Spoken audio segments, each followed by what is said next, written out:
Episode 1. The Eighth Sin. Charred stone, rivers of molten iron, the sky bleeds, a massive, unstable blur of black and electric blue rides in the distance. It moves like a storm trapped in flesh, twisting, shuddering, screaming. Hordes of the glowing undead march from it, bound by the same foul energy. The ground quakes beneath their steps. The sins stand as one, scarred, exhausted, but unshaken. This is it. We hold nothing back. For Zepar, for what he took from us. I'm awake now. At the front, Azrael and Beelzebub walk toward the chaos, not running, not shouting, just moving forward, like executioners. Azrael's fists burn with fire, Beelzebub's skin festers with volatile energy he is barely holding in. No more lies. No more cages. Let's put the bastard down. They launch a blast, a red flame and venomous orange colliding with the blur in a thunderous detonation. The blur stumbles, twitches, then explodes in a wave of corrupted force. The sins are hurled across the field. Beelzebub hits hard, dragging himself upright, vision blurry. Behind him, a pulse, the sound of air shredding.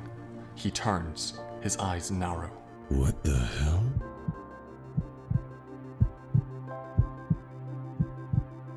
They were never meant to save the world. They were never meant to protect it. They are the 8 sins, born from humanity's oldest betrayals. Wrath, Azrael, the storm that refuses to die. Greed, Mammon, the hunger that can never be fed. Envy, Lyrael, the shadow behind every smile. Pride, Lucifer, the king who crowns himself. Lust, Asmodeus, the wildfire that no one can contain. Gluttony, Beelzebub, the rot that feasts the unseen. Sloth, Valen, the slow death you never notice until it's too late. Cowardice, Zepar, the broken shield forever cracking. 8 sins, cursed to carry a world they did not break. And now, they're all that stands between existence and ruin. At the beginning of existence, ash drifts down like snow. The 8 figures stand shakily on their feet, stare at each other, confused, tense, almost hostile. A long beat of silence, and finally Beelzebub speaks. Well, this is bloody charming. Figures. We're born in ruins. Suits me just fine. Where are we? Maybe we're dead. Or worse, alive. We were made for a reason. Find it, or you might as well be nothing. Easy for you to say. What if this was a mistake? What if we weren't supposed to happen? The wind howls through the ruins. A slow clap echoes across the field. Everyone turns. From the shadows steps Satan, taller than the rest, heavier with something ancient, something wrong. A slight smirk plays on his lips, almost kind, almost cruel. Welcome to existence, sins. A silence falls, colder, heavier. The sins look at him instinctively, knowing exactly who this is. You are all exactly where you are meant to be, this very moment, as the pieces of this world fall into place. But remember, the path you walk is not one of your own choosing. If you stray from the purpose that binds you, if you dare to wander from where you're meant to stand, you'll be reminded swiftly and unmistakably of who you truly belong to. We belong to no one.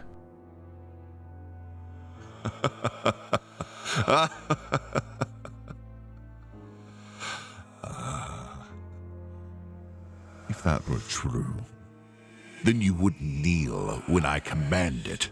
In a flash, Satan turns. His eyes blaze with ancient light.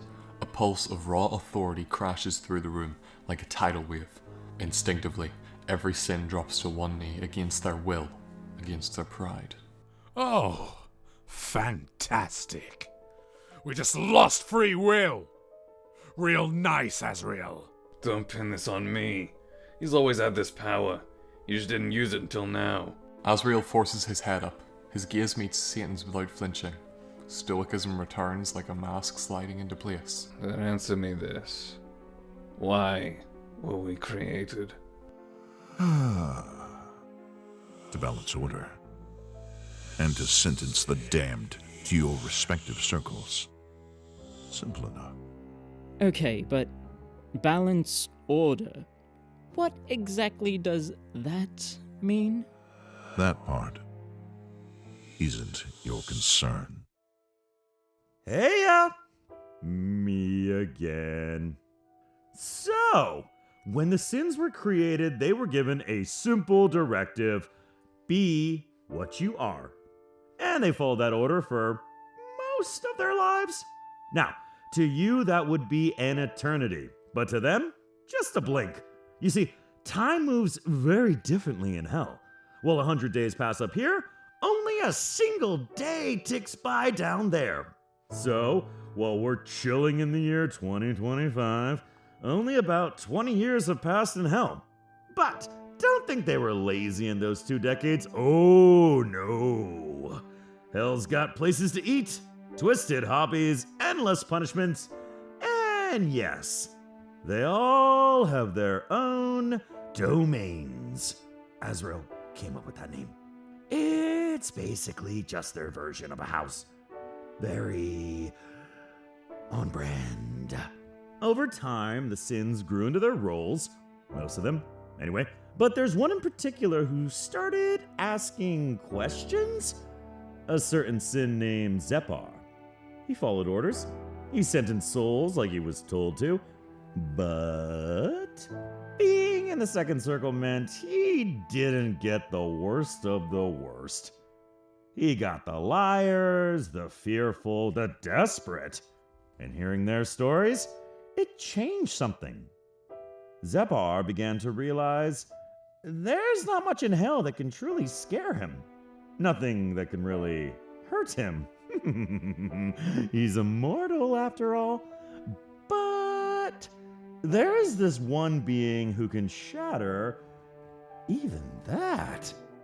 We fade into a quaint cafe tucked within the first circle of hell. It's surprisingly clean, cozy, and well run, almost unnervingly so. But then again, this is Valen's circle. It's basically hell's version of a chill suburb. Inside, sinners work quietly behind the counter, brewing coffee and wiping tables, with an eerie cheerfulness.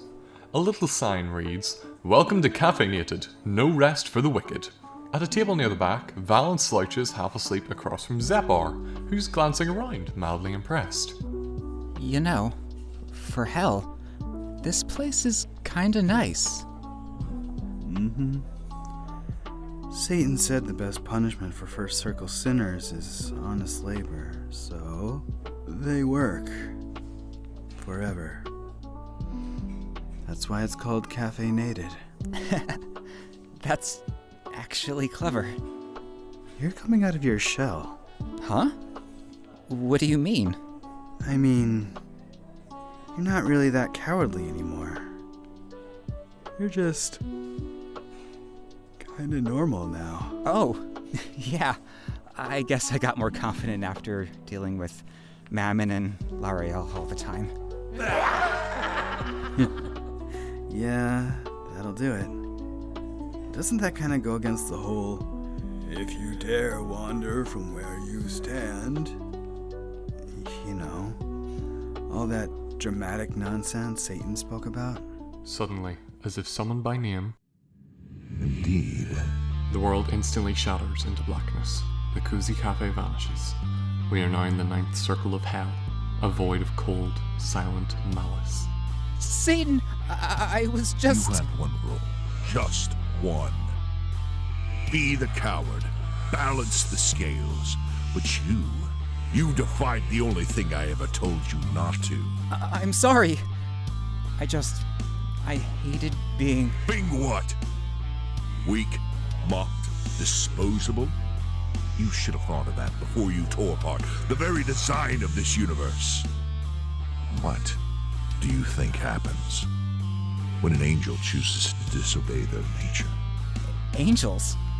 I don't know. They fall. But you have nowhere left to fall.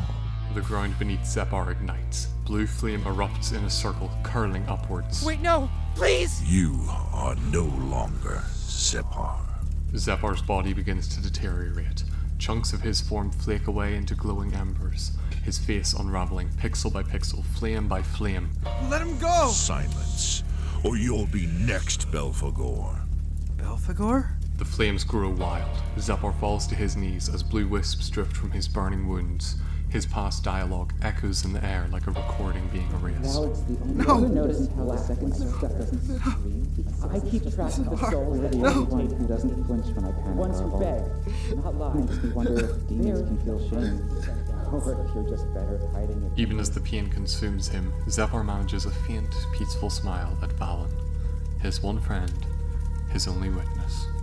The final flames crawl up his face, and with a whisper of smoke, Zepar is gone. Get out of my sight, sloth, before I decide you're next. The sins are gathered in the connection room, the space that links all 9 circles. It's night, the mood is heavy. In the center, Valen sits on the floor, curled up, crying. Asmodeus kneels beside him, gently trying to comfort him. Valen, are you going to keep crying or actually tell us what's going on? And what's taking Zepar so long? Don't talk about him like that. What? I'm just saying what everyone's thinking. He's dead! You insensitive prick! A stunned silence. Azrael remains stoic. Beelzebub stares, jaw clenched. Lucifer wears a rare, quiet frown. Asmodeus' eyes shimmer with tears. Mammon visibly stiffens, guilt creeping across his face. Dead? But we're immortal. He can't die. Yeah, well, when Satan's the one pulling the strings, immortality starts looking flimsy. Satan killed him? Next time I see that bastard, I swear to hell I'll... Beelzebub, stop! Zepar didn't die because Satan's cruel. He died because he stopped being a coward. He defied his sin. Satan told us we were here to maintain balance. Maybe he killed Zepar because his defiance tipped that balance. To preserve the system and cut out the anomaly. It's our fault.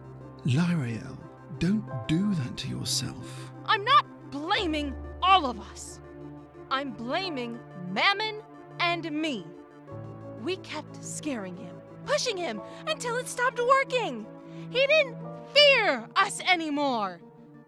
He changed because of us. Now's not the time for blame. If Satan's willing to kill over something so small, we need a plan. A plan?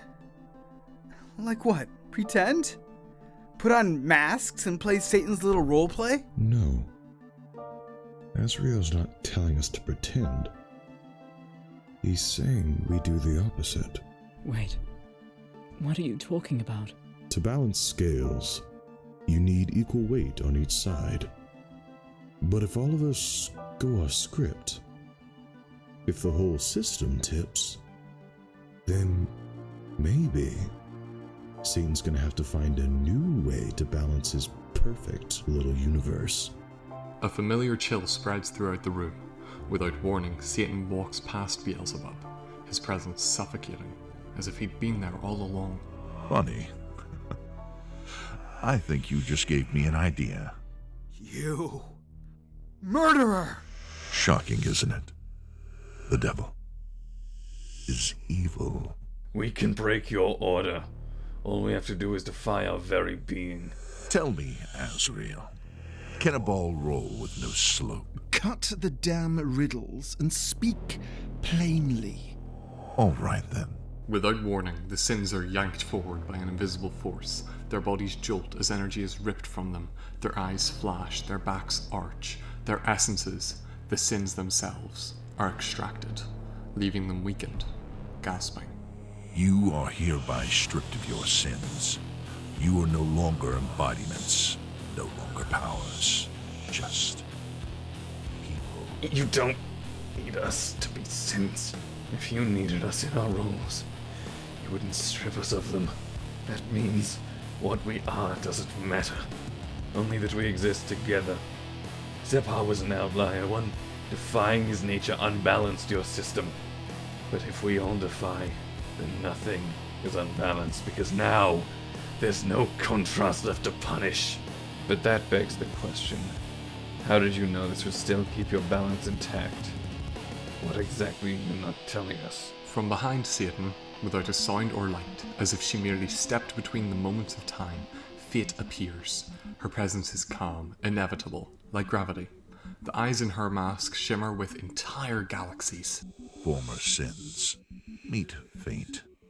A being who can see all timelines, all outcomes, all universes. Pleasure to finally meet you all. I've watched you for quite some time. So you've got a prophet whispering in your ear now. Oh, no. Not a prophet. I'm simply an advisor. I was created for this very purpose. To help this version of the universe run smoothly. This version? Oh, has Satan not told you? This isn't the first attempt at existence. In the last universe, God was the primordial being, the one who sat above all. But when Satan, then an angel, rebelled and won, the structure collapsed.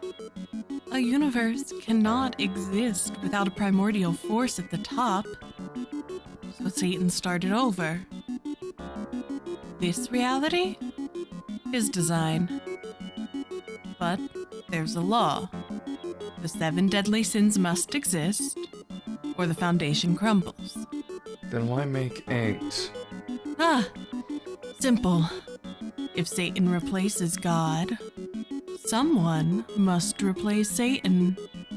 A being who sits beneath the throne, but holds the leash of sin.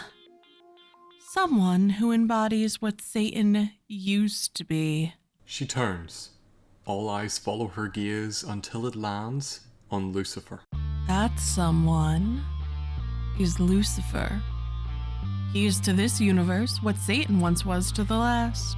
Lucifer doesn't speak. His eyes widen, his irises shrink to trembling dots. His breath catches.